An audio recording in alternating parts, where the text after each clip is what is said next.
T'aimes tuer quelqu'un assez fort pour casser ton compte en banque et lui offrir un diamant de 45 carats. Tu n'as peut-être pas 350 millions de dollars à mettre dans un bijou, et c'est tant mieux pour toi. Tout commence en Inde au XVIIe siècle. Ce diamant bleu exceptionnel est extrait des mines de Kolgond.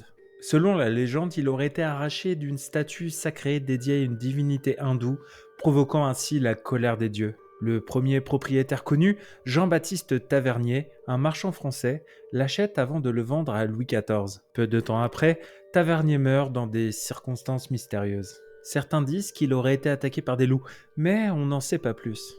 La légende de la malédiction commence à se répandre. Voici quelques destins troublants liés au diamant Hope.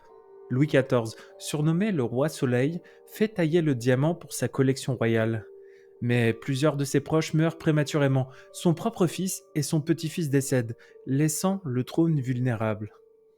Marie-Antoinette, reine de France, aurait parfois porté le diamant. On la surnommait l'Autrichienne, et elle finira tragiquement guillotinée pendant la Révolution française.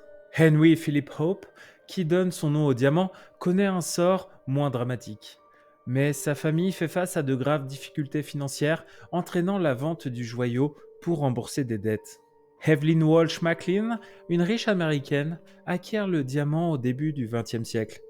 Peu après, son fils meurt dans un accident de voiture, sa fille se suicide et son mari la quitte.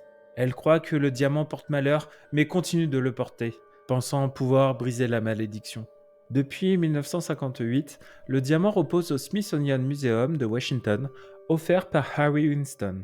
Curieusement, la malédiction semble avoir pris fin, mais le mystère et les histoires tragiques qui entourent le diamant continuent de fasciner le public. Alors, le diamant Hope est-il maudit ou n'est-ce qu'une série de coïncidences? Dites-moi ce que vous en pensez en commentaire, et si vous aimez les histoires de mystères et de légendes, abonnez-vous pour en découvrir d'autres.